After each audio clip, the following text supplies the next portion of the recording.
That means जो आपका topic है उससे आप ज़्यादा डाइग्रेस ना हो, उसके ही बारे में रेलेवेंट चीज़ें बताएं, right. And diversity of opinion and perspective means आप बहुत सारे डायमेंशंस को कवर करें, सिर्फ एक टॉपिक लेके ना चले, उसको हर एक पर्सपेक्टिव से सोचने की कोशिश करें, उसको हर एक डायमेंशन से सोचने की कोशिश करें। एंड जितना ज़्यादा आपका वेरीड डायमेंशंस होगा और जितना डेप्थ होगा उन टॉपिक्स में, उतना ज़्यादा आपको अच्छा ऐसे मिलेगा। सो फिलोसॉफिकल एसेज भी ऐसे ही कुछ है। पहले आप ज़रूर टाइम लगाएं टू ब्रेनस्टॉर्म, अब सीधे से लिखना ना शुरू हो जाए, अब ब्रेनस्टॉर्मिंग करें, कैसे जो भी उन्होंने सवाल पूछा है उसके कीवर्ड्स क्या हैं, क्या वो पूछना चाह रहे हैं, exactly what they mean. If you're not able to understand the sentence itself, then I would say that don't attempt that particular essay, because it's very important कि आप उस सेंटेंस को समझ पाएँ। तो 2-3 बार पढ़ें उसको, कीवर्ड्स मार्क करें, लिखें अपनी लैंग्वेज में कि क्या वो पूछना चाह रहे हैं। उसके बाद आप ब्रेनस्टॉर्मिंग स्टार्ट करें, जो भी आपके दिमाग में आइडिया आता है, जितने भी आपके पास थॉट्स आते हैं वो आप लिख सकते हैं। ब्रेन बहुत ही कमाल की चीज़ है, ज़बरदस्त स्ट्रीम ऑफ थॉट शुरू हो जाती है, तो एक के बाद एक के बाद एक आइडिया आते रहते हैं। अपने आप को रोके ना, एकदम अनहिंडर्ड लिखते चले जो भी आपके दिमाग में आइडियाज़ आ रहे हैं, so that once you have a bank of whatever is relevant, then you can structure it well and then you can formulate a very good essay. So that's what I was doing.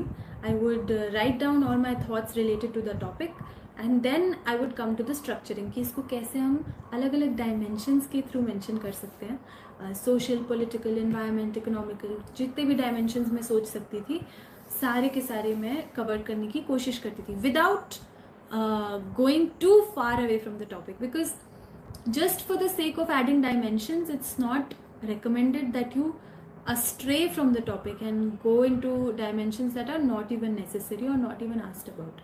So इन दोनों चीज़ों का ध्यान दें, clarity of thought and diversity of perspective, और फिर आपके answers काफ़ी refined हो जाएंगे। Okay,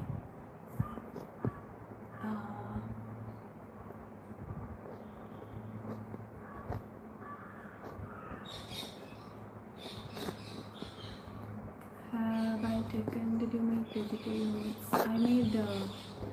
I made hard copy notes, but if you're comfortable in digital, you can make digital notes. Which coaching is best? That I can't tell you because I didn't take coaching, but जिसका भी अच्छा reputation है, जिसका भी material अच्छा है, वो ज़रूर आप ले सकते हैं। Okay. Revision. I think mostly I've answered most of your questions, and it was really nice connecting with you all. In case you have any more pressing doubts or questions, you can reach out to me on my Instagram account. I usually see the comments and try to reach out to everyone and share my notes and everything on my Telegram channel, जो भी लोग मांग रहे हैं। तो okay, ये अच्छा question, how to stay calm and maintain mental balance.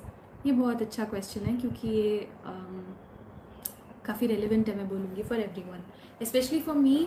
I think 2 bar failure face करने के बाद आई थिंक फेलियर बोलना बहुत ही थोड़ा सा ब्रूटल हो जाता है, फेलियर बोलना इसको, but in a way it is failure because your goal was to achieve something and you could not. So 2 बार मैंने जब फेलियर फेस किया, उसके बाद वापस से उठना और इसी एग्ज़ाम को वापस फेस करना बहुत मुश्किल था। And I know that lot of people face that kind of mental pressure and difficulty in life, that it takes a toll on your mental health. So इसके लिए आप हमेशा अपने आप को रिमाइंड करते रहें कि ये बस एक एग्ज़ाम है। आई नो जब आप एक ही चीज़ कर रहे हैं अपनी लाइफ में, जैसे मैं कुछ और नहीं कर रही थी, मेरा कोई जॉब नहीं था, मैं बस घर पे बैठ के पढ़ाई कर रही थी, तो जब आपकी लाइफ में एक ही चीज़ रह जाती है जिसके बारे में आप दिन रात सोच रहे हैं, दिन रात पढ़ाई कर रहे हैं, मेहनत कर रहे हैं, उसकी तरफ बढ़ने की कोशिश कर रहे हैं, और फिर जब वो चीज़ हाथ से निकल जाती है या फिर आपको लगता है कि मैं नहीं पहुँच पाई उधर, तो काफ़ी मुश्किल होता है अपना सेल्फ वर्थ मेंटेन करना, how to stay confident in yourself and how to not think that you are a failure. तो आप ये याद रखें कि ये बस एक एग्ज़ाम है, this is not a test of you as a person, this is not a test of whether you have worth or not, you are always you always have a lot of worth that is much more than just your productivity and just your achievement. तो आप ये याद रखें कि चाहे आप fail हों, चाहे आप सक्सेस पाएँ, आप जो हैं वो आप ही रहेंगे. आपके जो नियर एंड डियर वंस हैं, जो आपकी क्लोज़ फैमिली है, जो क्लोज़ फ्रेंड्स हैं, वो हमेशा आपको उसी नज़रिए से देखेंगे जैसे आप हैं. और ये याद करके आगे बढ़ने की कोशिश करें. ये याद रखें कि यूपीएससी बहुत कुछ सिखाता है, not just in terms of knowledge base but also in terms of life. तो ये जो लेसन्स हैं, आप इनको लेके किसी भी फील्ड में जाएंगे आप सक्सेस ही पाएंगे. बिकॉज इतना सारा विजडम इतनी कम उम्र में कम ही लोगों को आता है, फेलियर देख के ही आता है. तो फिक्र ना करें और मेहनत करते रहें. Okay, how to remain fearless in interview. I think कोई भी फियरलेस नहीं होता है एंड कोई भी ऐसा नहीं है जो नर्वसनेस नहीं फील करता है. इसको एक्सेप्ट करें. ये एक साइन है कि आप जो भी करने जा रहे हैं, you care about it. That is why you're feeling nervous, because you care about the result. So just take it in your stride. उस चीज़ को एक्सेप्ट करें, उस चीज़ से लड़ने की कोशिश ना करें एंड एक्सेप्टेंस के साथ जाएं. और ये भी सोचें कि जो आपके आसपास लोग हैं, जो बाकी लोग इंटरव्यू दे रहे हैं, वो भी तो डरे हुए होंगे, वो भी तो सेमी पैनल फेस करने वाले हैं. तो इससे आप थोड़ा सा हौसला बनाए रखें और अपने आप पे भरोसा रखें, अपनी प्रेपरेशन पे भरोसा रखें. आप जब इंटरव्यू तक पहुंचते हैं तो वही अपने आप में बहुत बड़ी बात होती है कि आप इतने सारे लेवल्स क्लियर करके 10-15 लाख लोग ये एग्ज़ाम देते हैं. प्रीलिम्स में बस 10-15 हज़ार लोग निकलते हैं. उसके बाद मेंस में तो 2-3 हज़ार लोग ही निकल पाते हैं. एंड आप अगर इतने सारे लोगों से छट के आए हैं तो ये अपने आप में बहुत बड़ी बात है. तो इंटरव्यू से ना डरें. वो बहुत ही मज़ेदार पार्ट है इस एग्ज़ाम का. रिलेशनशिप कैसे मेंटेन करें, किसका रिलेशंस, क्या आप फैमिली रिलेशंस, फ्रेंड रिलेशंस, ये सारे बहुत अलग अलग टाइप्स के रिलेशंस होते हैं. आपके पर्सनल रिलेशंस भी हो सकते हैं. तो ये सारी चीज़ें आई थिंक साथ साथ चलती रहती हैं प्रिपरेशन के. और आपको इन पे भी ध्यान देना है क्योंकि आपकी मेंटल हेल्थ के लिए ये सारी चीज़ें भी बहुत इम्पॉर्टेंट हैं. तो उन पे भी ध्यान दें, उनको इग्नोर ना करें. शुरू में मैंने अपना फ़ोन दे दिया था 1 साल के लिए. मैं बिल्कुल ही आइसोलेटेड थी, तो वो अच्छा नहीं था फॉर माई मेंटल हेल्थ. तो अपने आप को जानें. अगर आपको ज़रूरत है कम्युनिटी की, अपने क्लोज़ फ्रेंड्स की, क्लोज़ लोगों की सपोर्ट की, तो अपने आप को आइसोलेट ना करें. उनसे टच बनाए रखें और हौसला लेते रहें. And this is just a part of life. This is not your whole life. You remember that when you are preparing for UPSC.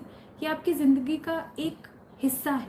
ये आपकी पूरी ज़िंदगी नहीं बन सकता है. तो बाकी जो पार्ट्स हैं, आपकी फ़िज़िकल हेल्थ, मेंटल हेल्थ, आपकी सोशल लाइफ, उसको नियंत्रण में रखें, कंट्रोल्ड तरीके से जीते हैं. बिकॉज ऑब्वियसली बहुत सारा एफर्ट और टाइम जाता है यूपीएससी प्रिपरेशन में. तो मैं ये नहीं कहूँगी कि आपकी लाइफ का छोटा सा हिस्सा बन सकता है, but it is a big part of your life.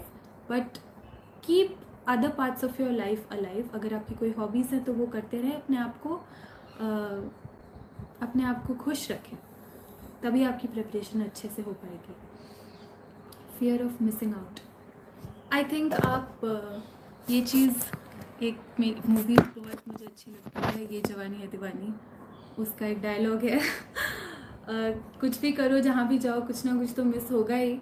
तो अगर आप इतनी बड़ी चीज़ कर रहे हैं, अगर आप यूपीएससी के लिए प्रिपेयर कर रहे हैं और आप कहीं पहुँचना चाहते हैं ज़िंदगी में, तो कुछ ट्रिप्स दोस्तों के साथ, कुछ मस्तियाँ, पार्टियाँ शायद आपकी मिस हों.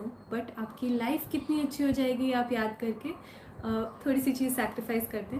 तो कुछ ना कुछ तो मिस होता ही है लाइफ में. आपकी जो प्रायोरिटीज़ हैं आप उसके हिसाब से करें. And I am sure that you will do well. Thank you so much for having me. And thank you so much to UPSC Time also for inviting me for this session. It was a very nice session. I had a very good experience with all the aspirants. Thank you for asking such relevant questions.